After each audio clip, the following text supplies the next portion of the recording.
The soundtrack here was created for the introduction of a new adversary, the Combine Zombie or Zombine. Discordant guitar tones and bends and a lo-fi fast beat work in the background of this encounter to create an off-balance and disturbing mood. For Episode 1, we implemented a scripting component called the Response Rules System for dynamically managing NPC speech. We wanted to take NPC speech out of the hands of the programmers and let the writers control it.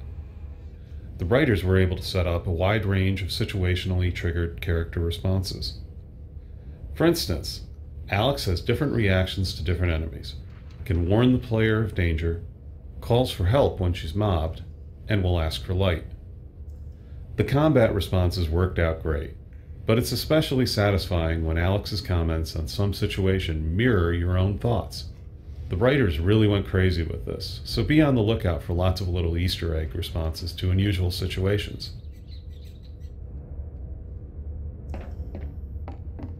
We always try to exploit a feature as much as possible throughout a game. For instance, these flares. They're an exploration reward, they've got a simple, satisfying interaction with the gravity gun, and they're a good tactical alternative to the flashlight. Finally, they're a weapon that will ignite zombies, which in turn become a new light source. Light that thing up!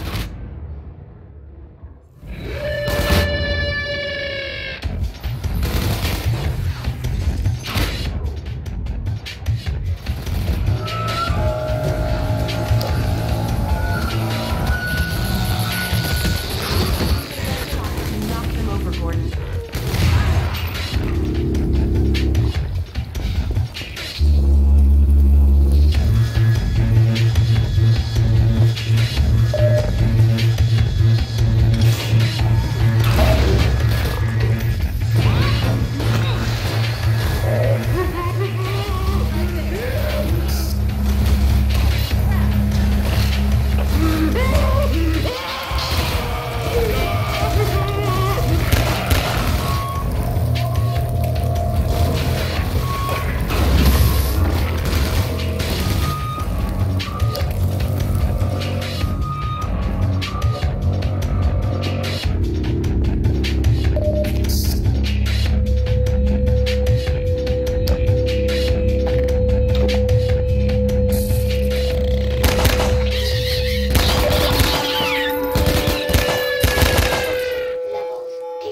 Poison headcrabs are ideal for ambushes, because they startle you, but can't actually kill you. Here, after a series of right-hand turns, you round a corner into a dead end. While you're cracking open a box of goodies, you're ambushed by poison headcrabs. Constructing the ambush this way increased the odds that you wouldn't see the crab, but you would hear it just in time to turn around as it leapt at your head.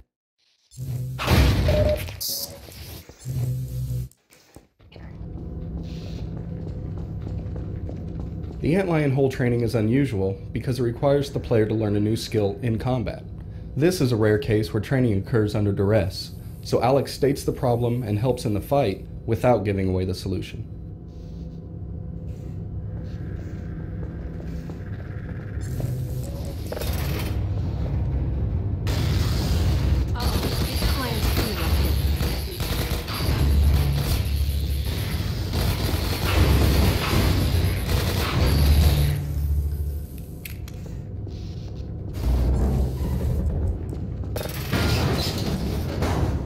You fight alongside Alex for much of Episode 1, so her combat really needed to look varied and exciting.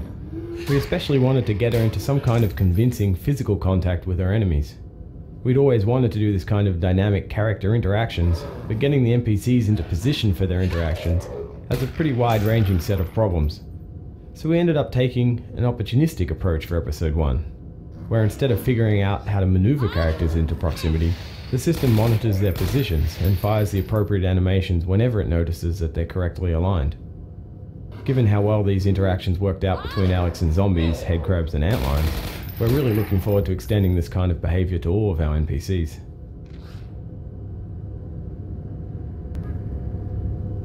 This 3-level parking garage is where the antlion burrow training pays off. Because we've taught the player the burrow blocking mechanic earlier in a less hectic environment, the problem here becomes not what to do with the burrows, but where to find the cars to block them while fighting off a horde of antlions. The burrows themselves went through several iterations. At first, playtesters had a hard time seeing them, and once they'd push the car onto one, they often weren't sure if the hole was actually sealed. We eventually solved both of these problems by adding a particle effect to the burrows. This effect makes them recognizable even at a distance, and its absence is a clear indication that the burrow is blocked.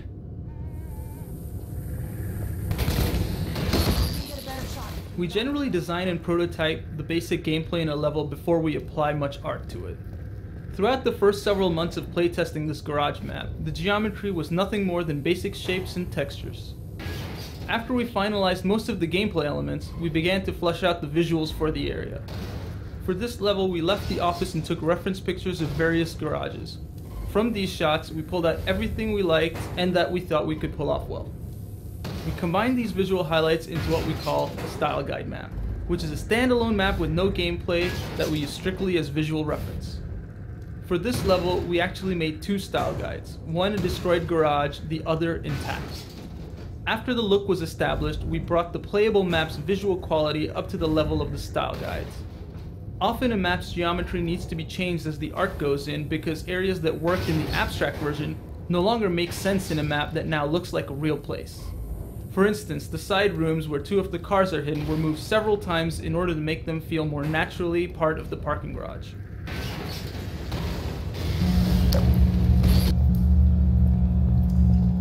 Episode 1 is our first project to use HDR lighting heavily in dark indoor environments. The interaction between the flashlight and the auto exposure calculations done for HDR presented a real technical challenge. In dark areas where the flashlight was the only source of illumination, we found that we'd often end up with grossly overexposed views. We ended up compensating for this by using a different set of exposure parameters when the flashlight was turned on.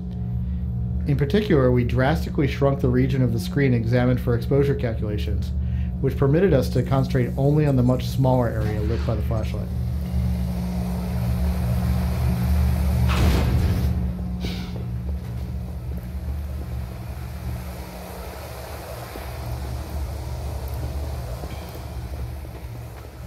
I don't believe it. An actual elevator.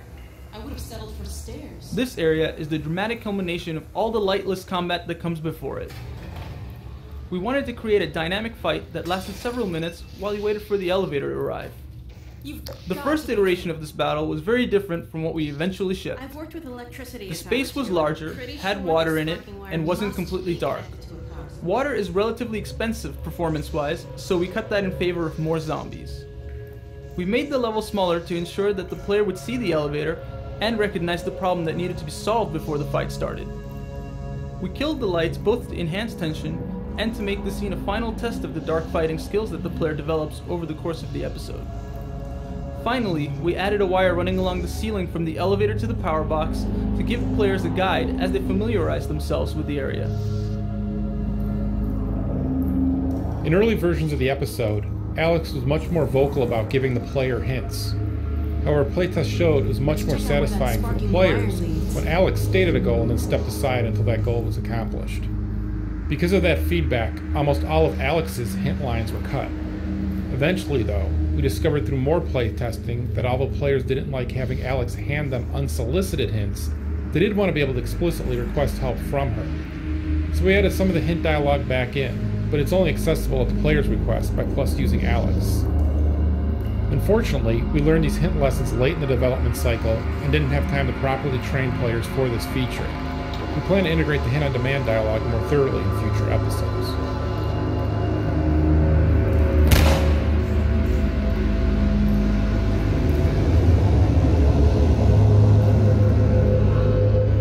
Our art and gameplay standards encourage players to build a visual dictionary that defines how they expect things to work in the Half-Life world.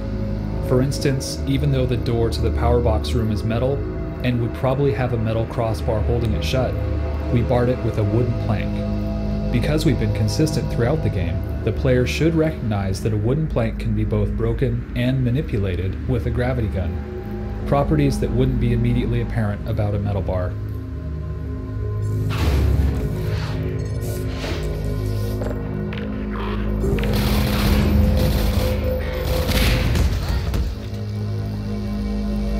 We're really happy with the Zombine's grenade behavior.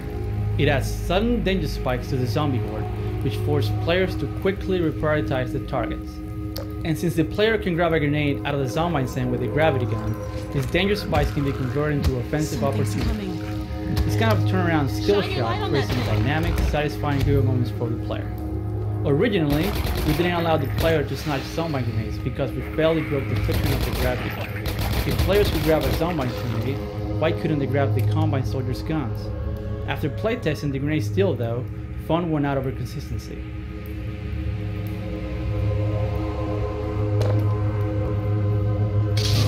Hey, I hear the elevator. It's moving again. Oh,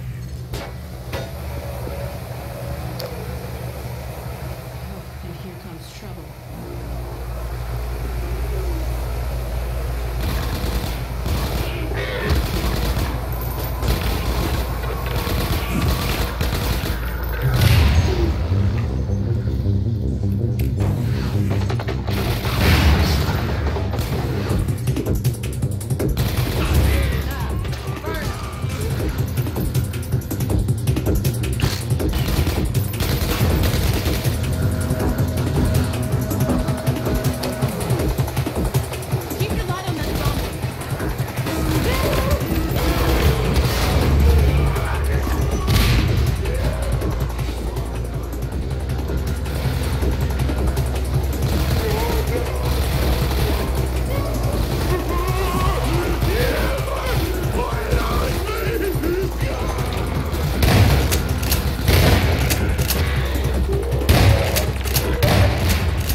Finally, fresh air. There is much ground Oh my to God. cover. And in fact, This City 17 vista is an explicit visual reward for surviving the elevator battle. Since early playtesters told us that we weren't communicating just how damaged the city I've was, never been this happier sweeping to view see of an Dr. extremely Klein. messed up City 17 serves a practical purpose, as well as being a nice moment of calm between storms. The framing of your first view of the Citadel in this vista space is very deliberate. We included various leading elements, such as wires and light poles, that all drive the player's eye to the Citadel. One thing we try to do when we're integrating storytelling and gameplay, something that's become a hallmark of ours, is to include nonlinear bits of narrative, things that action-oriented players don't have to sit through, but that are available to players who want to learn more about the background of the story. Kleiner's broadcasts on the public address monitors are a good example of this method. Apart from the strong visual image of Dr. Kleiner replacing his former boss on the giant screens, his speech conveys a lot of dense information about the state of the world and how things have changed due to the events of Half-Life 2. We settled on this particular location for the Kleiner cast as one of the few logical places where players can watch in peace or move on to the next encounter.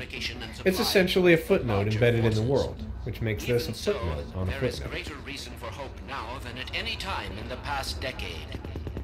We have made, in secret, several technological advances which we will do our best to deploy in advance of the Combine's return. We continue to diligently assemble and train a new generation of scientists and technicians. For what the Combine fear the most is not any tangible human weapon, but our will. Later in the level, there's a Combine gunner protected behind some metal plates, just like the ones blocking the player's way here. We placed them here as a training tool to remind players that the gravity gun can grab and detach these things.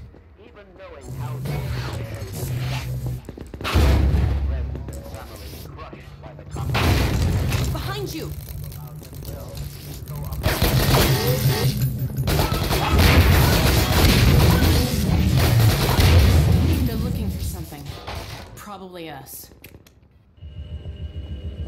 From the rooftops. Repelling soldiers presented a difficult training problem because we found it's tough to focus the player's attention upward.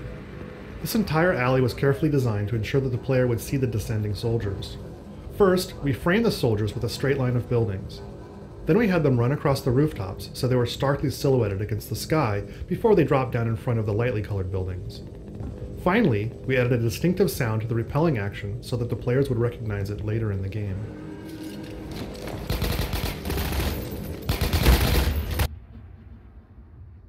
The post-Half-Life 2 look of City 17 was difficult to nail down, and we went through many changes. We wanted to establish several things, primarily that this was a different part of the same city with a slightly different atmosphere, and that it had been severely damaged.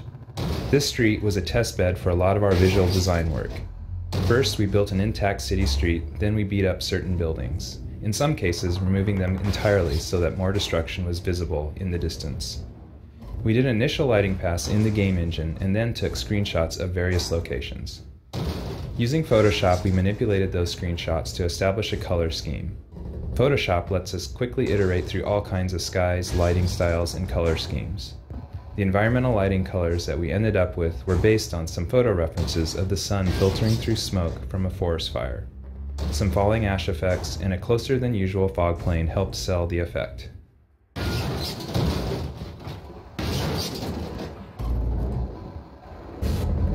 Character AI is all about putting on a good show. As we neared the end of production, we were still unhappy with the way that Alex handled herself in combat. The most common thing she did was run backwards while shooting at the enemies. It was fairly realistic, but kinda boring. So we added crouching and aiming at the last minute, and though it didn't really change her combat effectiveness in any functional way, it made her a whole lot more fun to watch. And this is a really good example of how these relatively minor presentation and behavior changes can often have a really major impact on entertainment value.